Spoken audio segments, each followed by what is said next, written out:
keep striving for that I mean, you got greatness my number, title. so you text me the questions, I'll hit you back, you know. I love you, kid. Claressa, thank you so much for Thank you joining guys us. for having me. It was really an honor. Yeah, thank you guys for having me. Later. Joining us now is a two-time former welterweight champion, Andre Berto. Andre, you there? Yo, I know what's going on. What's going on? Bert, what it do, bro? What's going on, Kurt? Wait, I gave Kurt a show. This is crazy. That was a mistake, wasn't it? Yeah, well, this guy's exciting. What's going on?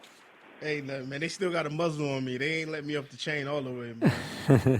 There's lawsuits. Let you go crazy. Nah, they ain't let me go crazy. Let you go crazy. Nice. So Andre, tell us about you had a torn bicep in July. How was that healing? Yeah.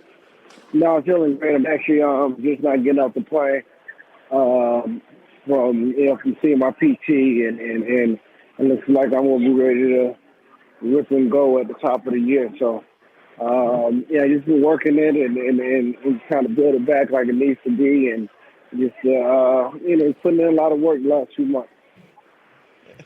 That's what's up, man. Yo, man, I'm happy to. I'm be looking forward to seeing you back in the ring, brother. You know, I always was a fan watching you fight. You know, we came up together in the amateurs. You know, so like, you got any potential opponents you looking at? Well, I mean, the welterweight division is it's wide open. I just been sitting back, just watching the landscape of everything. Don't have anyone particular because, like I said, the division is wide open, and when it comes to me, I'm trying to. I want to come in and do my last run and close this part off strong. Well, there was a TMZ video just recently about you criticizing Mayweather's circus fight. Is that a potential fight that you'd be interested in? Well, you know what? I didn't even know that thing went crazy like that because I got a lot of calls on that. But it was TMZ. Yeah, I mean, they run up on me all the time, but they ask me a lot of bullshit. But I believe. I don't know what the situation is. When it comes to Floyd. Of course, he's at a point in his career that he's done it all in boxing, and now he got a chance to really tap into some other things. Fighting MMA guys and going over to China, fighting some other type of little bullshit fights, little Bruce Lee, and yeah, making a killing. So I don't blame him in that sense, but I mean I can see it kind of diminishing, his image a little bit, but I think it might be that type of situation when he comes back. But I'm not sure, but of course, if I'm in the position, then I'd love to have a crack at it again. Yeah, of course I know you. Hey, look, I got a question for you. Like, yo, son, you my bro. I love you, yo. But I gotta ask you this, bro. It was, that video I'm talking about, bro. Which one? The middle finger video where you was fighting Floyd, boy. Like what? I don't know what she had going on.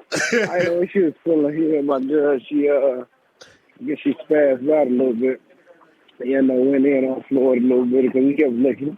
I mean, like I said, him being in there and just me being there with him, he's very comfortable in the ring. I don't think I've ever been in there with somebody that's that aware of everything that's going on. Just around. You know what I mean? He's very aware of everything. It's not so much of he wasn't too offensive in that fight at all, but just the fact of how comfortable he is in the ring and how aware he is in the ring at all times. If he's looking at the clock, if he's looking at the referee, if he's looking outside the ring, and it just seems like every placement of his foot in that ring, he was comfortable with. Like he knew where it was at. I mean, you could tell from that point of the experience aspect of it. Now, you were saying in another interview how Mayweather runs out the clock. Can you explain us a little bit about that? Yeah. I mean, like Mayweather's the type of guy.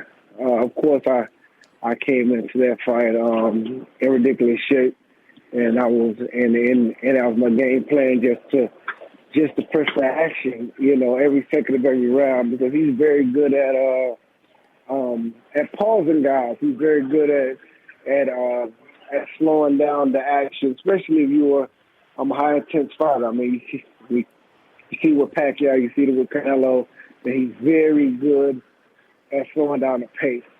And just him, me just seeing that ring with him, he pauses a lot. He pauses. Like pretty much that when he stands in front of you and he jerks his body a little bit, or he gives you that certain look like he's going to throw a punch, and he pauses you. So you sit back and you wait for his punch. You wait and see what the great Mayweather is going to do. Then he steps off. He steps off and he walks around. He looks up at the clock. He'll pause you again. He maybe throw a jab, maybe throw another shot. Then he'll step off and he'll grab you if you get too close. I can, and I can hear him taking deep breaths. Wearing clenches. He knows exactly where he is at all times, and he really tries to do enough to try to get out of every round to win. Every time. He's the master splinter of boxing. Man, the master splinter of it when it comes to like calculating that time and just doing anything that he needs to do to con his way out of every round. It looks like he's just doing enough. Now and at this point, man, in his career, I mean, when it comes to the judges, I mean, as long as he is, doing a little bit of something, they're going to give it to him. It doesn't matter. Now, when you say he cons his way out of every round, what do you mean by that? Just cons his way. Like, it's not really being active. Not really being active and not really being so offensive. He cons his way. He sets traps. He pauses the action. He clinches you. He holds you. He plays a lot of defense, of course. He basically he makes it look like he's just doing enough to win the round. If it's jabbing you, if it's, throwing a jab up top, if it's throwing a jab, to the gut, and stepping off, it's just basically making it just looking like he's controlling the action in that square circle. You don't have to be too offensive or even offensive at all to look like you're controlling the situation. And that's what he does. He always looks like he's in control. Even though he's not doing anything, it always looks like he's in control, that he can do something if he wanted to. Now, I got to ask you, in preparation for that fight with Floyd, I guess you guys had all this physical attributes that you guys were physically preparing for that fight that you guys saw from watching fights. All this, the insight you just shared with us, did that all come to you as a surprise once you were in the ring with him? Yeah, I mean, of course. I mean, I've been watching Floyd for a long time. I've known Floyd ever since I was 15, 16 years old. I mean, personally. And, what this is what Floyd does. He's in these press conferences. He's, on the build-up. He talks and he's going to knock you out. He's going to stop you. He's going to do this. He's going to do that. And, if he's in the ring with certain guys, then he know that he can, hit them with certain shots. He knows he can take out. So I was prepared for that. I was prepared for whatever. But definitely was prepared for an action-packed fight because I was going to step on the pedal from first round to the last. He told you he was going to knock you out in 2003 Golden Gloves at the dinner table. Oh, yeah, that was 2003. He said he was going to knock you out in the amateurs. You was in the amateurs. 2002. Man, you got the Golden Boy that year.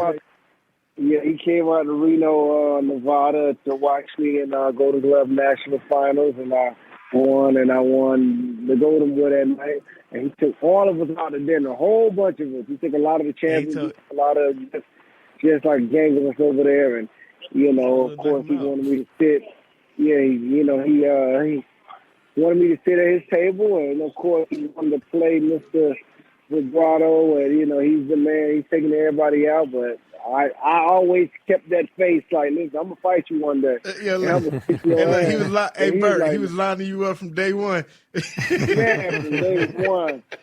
Day one. And crazy thing about it, we had it lined up that I was going to fight him. I was going to fight him the fight before the Victor Ortiz fight. That was when I was going to fight him. And we had it already lined up, and I knocked out this kid.